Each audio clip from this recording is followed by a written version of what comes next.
Hi guys, we are doing parallel circuits. This is the most common circuit that is in your house.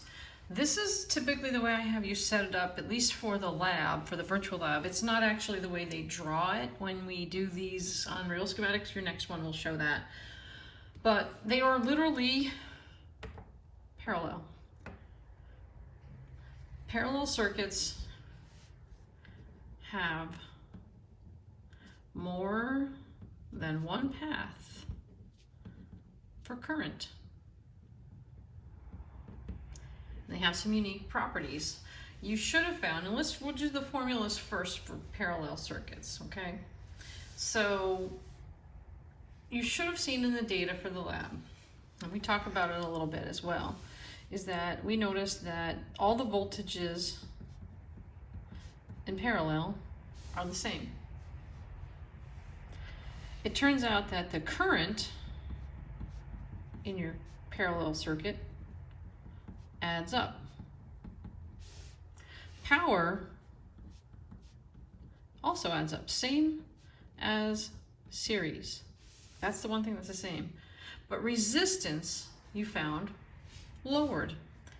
So many times the resistance formula you'll find in a book looks like this. It's an inverse relationship. It has the 1 over.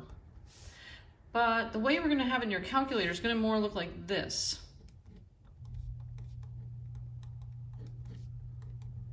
We're going to use the -1 key, so that's going to be huge today. So either one of these are acceptable for figuring out how to get the resistance in circuits. So one of the things that happens in your household parallel circuits is the more things you turn on, the lower the resistance goes, and that makes your current go higher, and that's when your fuse box, or not your fuse box, your breaker box flips over and causes parts of your house to go out. All right, so let's talk about the current flow. So we're going to use conventional current. It's going to come up here to a junction, and it's going to split 3 ways in this picture. It's going to continue over here, it's going to continue over here, it's going to continue over here, and come back to complete the circuit. And you put a little letter I on there. It's a terrible arrow, isn't it? All right, and again, electron flow would just be the opposite. In this particular case, I have given you a total voltage, and I've given you the resistance of each one. So let's go to the verb chart. It works the same, except now we have different formulas. Yeah, I know, I live in a busy road. All right, so the total voltage is 100 volts. That was given at the battery.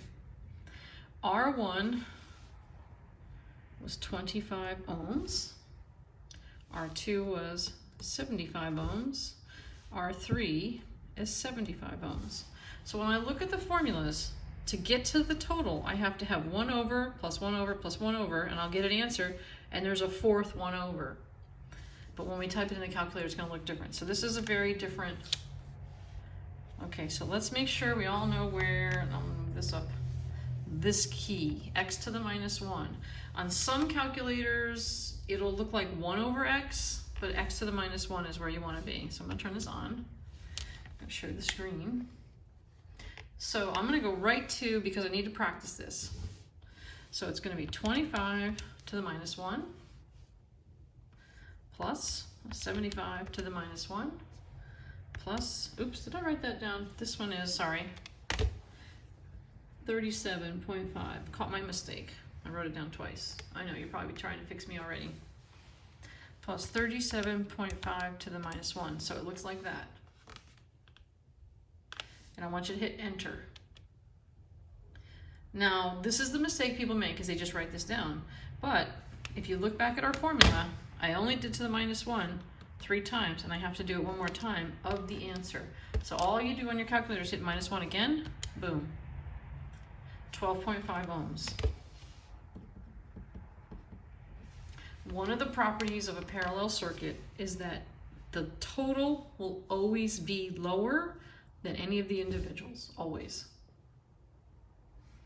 All right, so let's start using some different relationships. We're still going to be using, this one, VIR, and PVI. Sorry, they're a little messy. But we know voltages are the same, so here we go, easy. It's kind of nice that these circuits have this. In your house, all your outlets are 120 volts. They're all the same. So to find the current, I'm simply going to take V divided by R. So 100 divided by 25, well, that's 4 amps. Let's do the other ones. Okay, clear. So 100 divided by 75 gives me 1.33.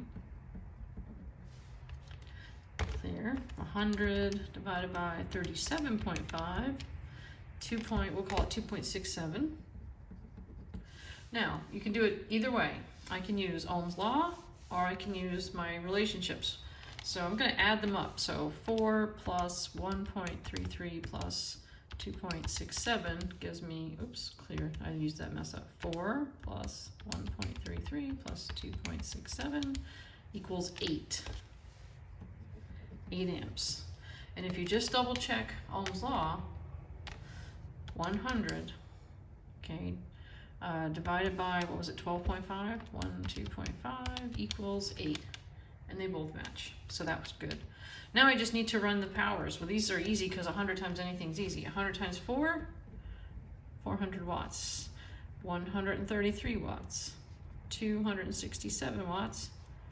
800 watts. Oops, there's a W. And I can add them, and I'm going to get the same exact thing. All right, let's go to the back one. This is more like what schematics look like for parallel circuits. This is your plus and your minus. They're still parallel. You can imagine like a wire here, and they all clip into it. So it's going to look a little different. We're going to have a circuit here, we're going to have a circuit here, we're going to have a circuit here, and they all come back around. We kind of have leftover arrows. We don't exactly connect them, but that's basically show that there's 3 paths. So I don't know anything about the battery, but I do know I1, I'm going to go to my chart, it's 0.77 amps,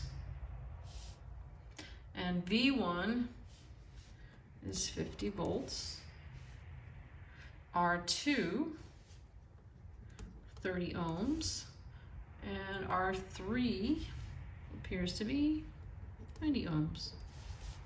So now we'll just use the chart. Well, always start with the easy thing. Volts are the same in parallel. 50 volts, 50 volts, 50 volts, done. Stick to our circles, just makes life easier. V, I, R. Well, if I want R, I need V divided by I. So let's do 50 divided by 0.77. 64.94, I'll round it up. All right, these two I need the current, so I'm just going to take V divided by R. So 50 divided by 30, 1.67. I'm going to move that over. And then we'll have 50 divided by 90. Gives me, I'll take that as a 0.56. So I'm going to add these up because I know that the currents add. So let's do 0.77 plus 1.67 plus 0.56. Oh, look at that, 3 amps. So yes, I can do V over I and get the R. That's fine, but I want to do the 1 over. I want you to make sure you're practicing that. So let's put it where you can see. Let's clear. So we have 64.94 to the minus 1 plus 30 to the minus 1 plus 90 to minus 1. And again, some of you with some different calculators might have to type it in a little differently. And then you have to hit enter. And that is not your answer, but I have to do 1 over one more time. There's my resistance, 16.71. It should always be lower than the individual. So let's see. If I do V over I, what's 50 divided by 3? 50 divided by 3 is 16.67. So is there a little rounding issue? Yeah, but I would be able to round both of those to 0.7, so I'm okay with that. All right, so now I'm gonna do my power, which I mean, I can just multiply. If you need to have it here, right? P VI, just makes life a little easier. All right, so 50 times 0.77, we're gonna get 38.5 watts. Then we have the 50 times 1.67, I get 83.5. 50 times 0.56, I get 28 watts. Now 50 times 3, I can do 150. So to check it and make sure it works, 38.5 plus 83.5 plus 28 equals 150. Check, check, checkaroo. All right, that -1 thing can be a bit of a challenge for practicing with resistance, but you just take your time and make sure you hit it for all 3 times or 2 times, and then one last time when you're trying to get the answer. All right, you're gonna get some practice.